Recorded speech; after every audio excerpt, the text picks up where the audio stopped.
ये तो मैं बता दिया। और इसके अलावा सभी आवासीय संपत्तियों पर जितने भी प्लॉट 500 गज तक हैं उन्हें एक प्रति किलोलीटर की दर से पानी का शुल्क लिया जाएगा और 10 किलोलीटर पानी उन्हें फ्री देने का काम ये हरियाणा की सरकार ने किया। एक जो बड़ी राहत जो लोग मांगते थे पानी रिसीवर के बिलों पर 140 करोड़ रुपए का सरचार्ज पेंडिंग था, उसको सरकार ने बिल्कुल माफ करने का काम किया है कि हरियाणा में 140 करोड़ रुपए का सरचार्ज था उसे माफ करेंगे। और जिस तरीके की हमारे शमशान घाटों पर वो सर्वरोहिणी वाहन होते थे, ऐसे वाहन एक एक नगर पालिका नगर निगम के अंदर भी होंगे। तो ऐसे 145 वाहन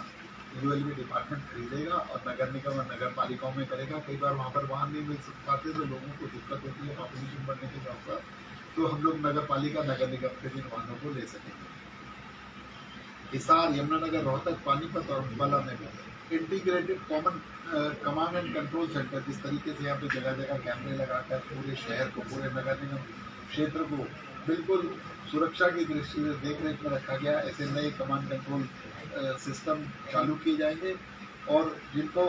30 सितंबर 2026 तक आवंटित कर दिया जाएगा। सभी शहरों के पार्कों, ग्रीन बेल्टों और मुख्य सड़कों के किनारों पर अच्छे तरीके से पौधे लग सकें, उसका 100 करोड़ रुपए का प्रोविजन रखा है कि ग्रीनरी बढ़ा सकें। इसके लिए 100 करोड़ रुपए का प्रोविजन इस बजट के अंदर रखा गया है। फरीदाबाद, गुरुग्राम, मानेसर, भीम, हिसार, फतेहाबाद क्लस्टर में, मतलब पंचकुला, यमुनानगर क्लस्टर में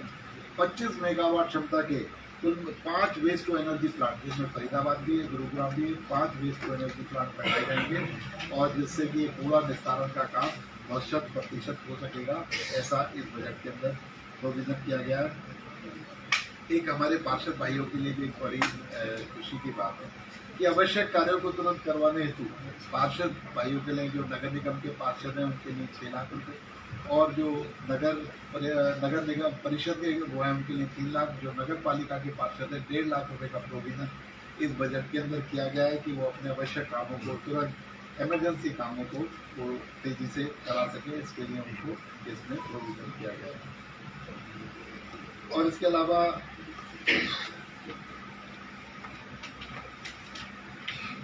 गुरुग्राम में सोना चौक पर मल्टी लेवल पार्किंग पहले ही अभी हम लोगों ने फरीदाबाद में भी स्थापित किया, लेकिन एक गुरुग्राम के अंदर, हिसार के अंदर, फरीदाबाद के अंदर एक और मल्टी लेवल पार्किंग बना सके, इसका प्रोविजन इस बजट के अंदर किया गया है कि नए बजट के अंदर ऐसा प्रोविजन किया गया है। और जल निकासी के लिए जो हमने पिछली बार 100 करोड़ रुपए का फंड रखा था उसको इंक्रीज करके 150 करोड़ रुपए का कर दिया है कि नगर निगम और नगर परिषद के अंदर जहाँ भी जल निकासी की दिक्कत हो तो वहाँ पर 150 करोड़ रुपए का एक रिजर्व फंड कर दिया। वैसे तो पैसे और कितने भी लगे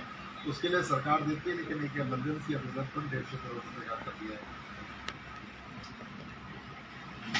तो इसके अलावा नागरिक उड्डयन भी मेरे पास डिपार्टमेंट है, तो मैं उसके बारे में बताना चाहूँगा कि हम लोग हिसार से अयोध्या, चंडीगढ़ व जयपुर के लिए हवाई सेवा अभी चालू है और कर रहे हैं, जिसमें से कि 4000 से ज़्यादा लोग उस यात्रा का उपयोग कर चुके हैं। लेकिन जल्दी ही हिसार से जम्मू में अहमदाबाद के लिए भी हम हवाई यात्रा शुरू करने जा रहे हैं और हिसार कार्गो टर्मिनल के रूप में उसको निर्मित किया जाएगा, जल्दी उसको कार्गो टर्मिनल के रूप में किया जाएगा। पिंजौर में, फरीदाबाद में, गुरुग्राम में एक हेलीपोर्ट बनाने का काम भी इस बजट के अंदर हमारी सरकार करने जा रही है।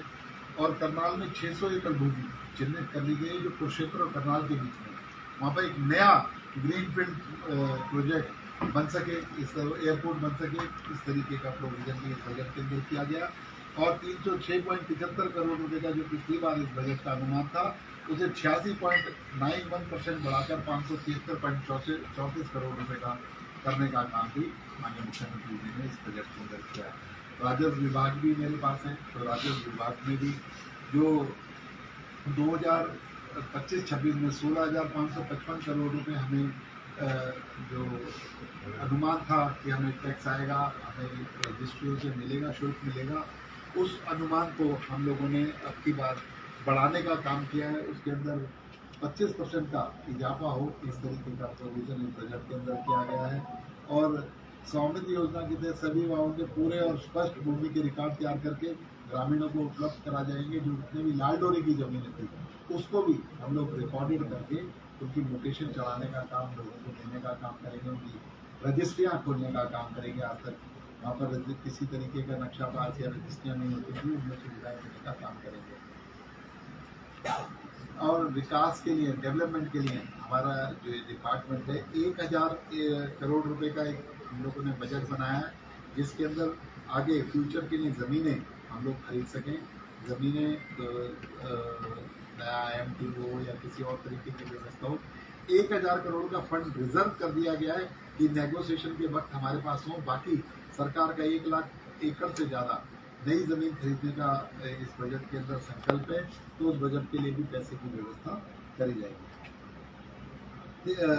रेवेन्यू अधिकारी और उनके जितने भी कर्मचारी, उनके प्रशिक्षण हेतु कुरुक्षेत्र में एक राज्य स्तरीय एक उनका ट्रेनिंग कैंप, प्रशिक्षण केंद्र बनाने का काम भी इस बजट के अंदर किया गया है। और जितने भी हमारे SDMs के पास, DC के पास के वो चलते थे, जितने भी केस चलते थे, उनको भी ऑनलाइन करके उनमें तेजी लाने का काम इस बजट के अंदर इसका प्रोविज़न किया गया। और इंतकाल के लिए बहुत लोग बड़े परेशान होते थे, इंतकाल को भी रजिस्ट्री से अटैच करने का काम हम लोग इस बजट के इस आने वाले साल में करेंगे कि अपने आप ही रजिस्ट्री के साथ साथ इंतकाल चल जाए, इंतकाल ट्रांसफर हो जाए, पटवारियों के चक्कर ना काटने पड़े।